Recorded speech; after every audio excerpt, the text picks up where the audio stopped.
first, I would like to point out something that Luis was saying before about the future, right? That's how you started the presentation, about the future of conflict, the future of our society. And I think today's date is very specific, and Ivan's foundation was also, I think, perhaps very specific in picking this date. Do you know what today's date is? Does this remind you of something? So today's Back to the Future Day. And now we have, and we need to say something about this, it would be completely faux pas. So whoever knows this, stand up, do the thing Louis was doing before. Who knows this? Who has seen the movie?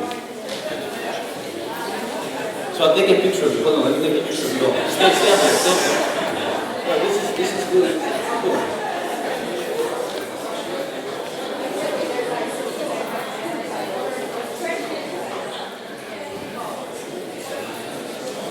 This will be our Back to the Future hashtag, conflict management, so will be hijack their hashtag.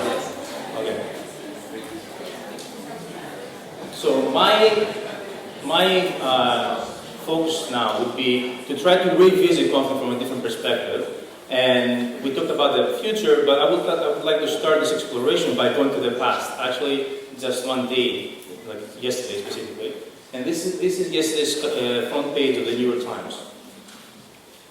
If we look at this page and the headlines, most of them have to do with conflict. And this is not something that's, confusing or a surprise. We could pick any front line of any newspaper of the past 50, 60 years and we will have the same exact conclusion. And some of those problems are very familiar to us, right? These are not new problems, these are not new conflicts, this is something that we have come across in the past. So every time I see these, especially when it comes to the political stuff, which is a completely different beast, I always wonder, are we insane to do the same mistakes all the time? And whenever I think of the insanity notion, this is the quote that comes to my mind.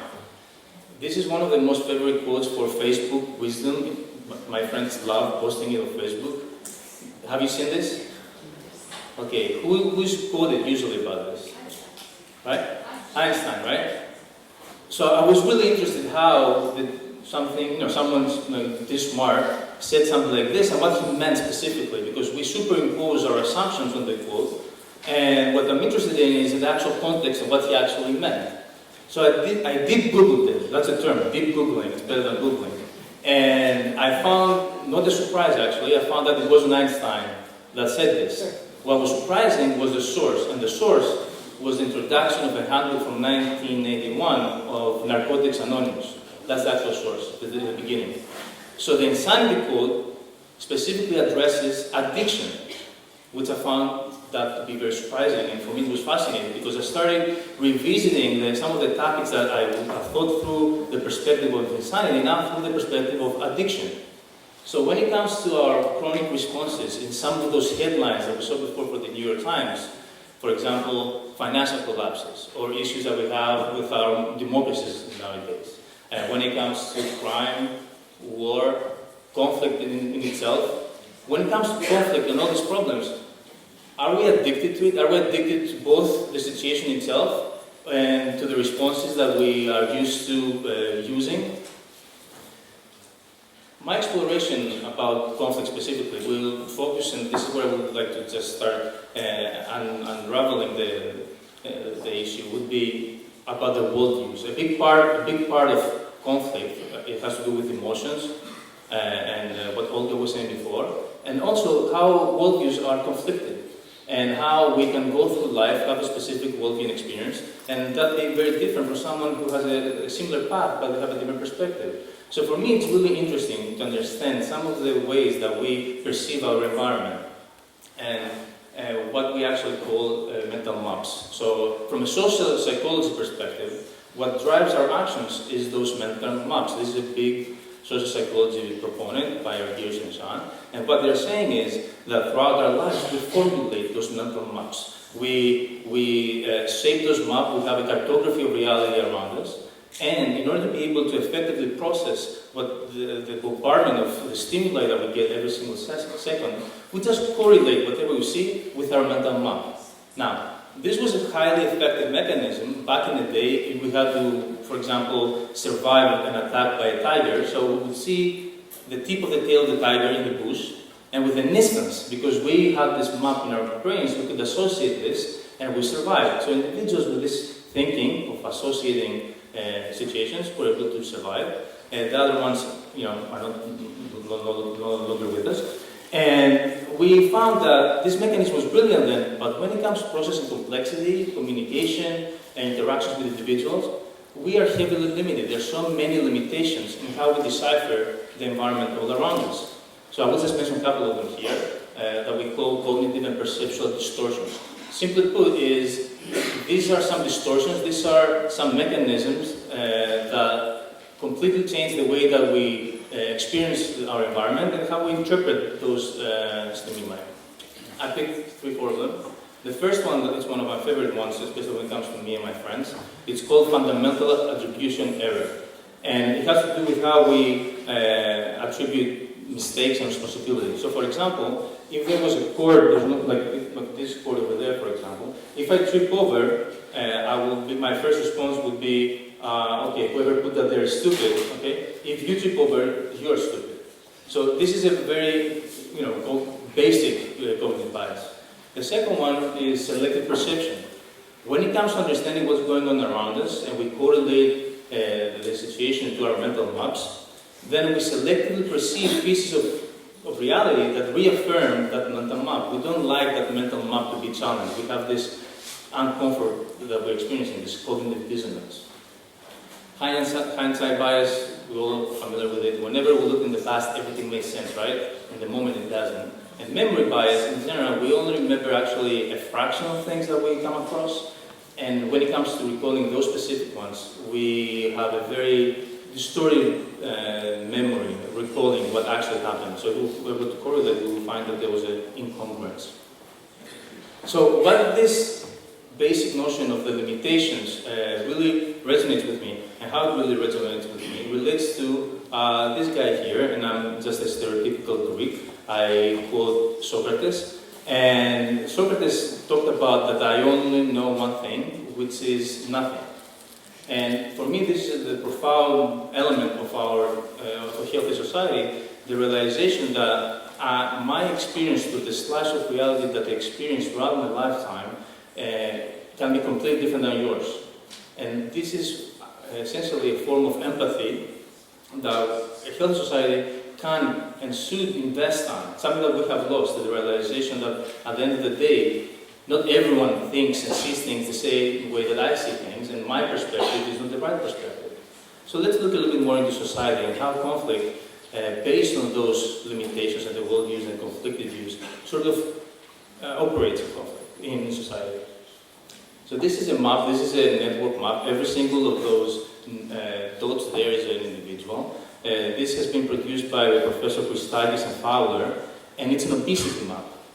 What they found was that obesity, the same way that like emotions or the smile experiment before, or conflict in itself, they spread in a network, or even the flu, they spread in a network in a very predictable, similar manner. Like the way that they spread has to do with the network itself. So whenever you have an interaction with an individual, you have this transmission of whatever property there is in the network. Information, it's a rumor, it's conflict, it's an emotion, etc.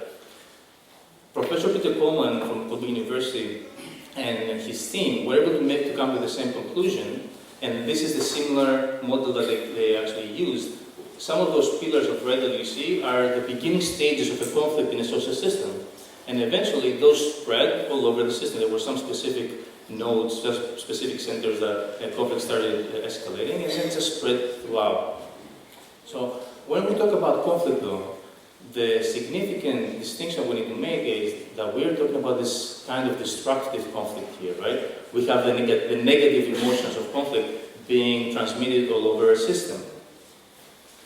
And this is very apparent. What's our definition of conflict is very apparent when it comes to even Googling it. So if we Google conflict and we select on images, we find people shouting at each other. That's how we are raised. We have negative connotations of conflict.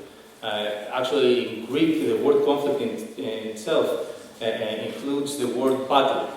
And this is something that, from the beginning, it gives you a very negative inclination towards the conflict in itself. But there are other types of conflict. And conflict is not just opening Pandora's box. Our society has been seeing conflict as a way that conflict can be what comes out of Pandora's box. But productive conflict looks something like I'm about to show you right now. It's part of a major paradigm shift that we can use in order to turn conflict upside down and not see it from a negative perspective, but appreciate its productive nature. The story I'm about to tell you is a story that was narrated by Steve Jobs, who is a very, very controversial individual when it comes to conflict himself. But his example resonates with me, and I think it can really make the point. So, when Steve Jobs was young, he used to work for an older gentleman, and he used to just mow his lawn. One day, the older guy asked Steve if he was able to just come with me to the garage, and he showed him a device that looked something like this. So there is a motor on the left, then there is a rubber band connected to this larger tube, like a can that's over there. And they went to the backyard, and they picked up some rocks, like irregular, dirty rocks from the ground. They came back inside, they opened the big tube, the big can, and they put the rocks inside there. They added some water and some dirt, some grit, some material that's grinding. And they closed the door and they turned on the motor. So once this started to move around and just turn and turn and turn, there was so much noise and ruckus coming from inside, from the rocks and the water and the grit, that they started just rumbling around. It was very noisy, and heat started being produced. So they let it rest for the whole day, just going over and over, repetitions like every minute. And then they went the next day, they stopped it, and when they opened the box, the can, out came these beautiful polished rocks, pebbles. So in the beginning, you put in there some really dirty and with rough edges rocks with a regular shape, and after this 24-hour circle of grinding against each other and having some noise and some friction, as Luke was saying before, you have this beautiful result. And Georg was referring to the friction between teams that can be this productive conflict. This idea that I can only be better only through friction with you. This friction that I appreciate, that only by hitting my ideas against yours, I can improve myself. This doesn't apply only on an individual basis or on organizational. This transcends our society from the micro level all the way to the macro level.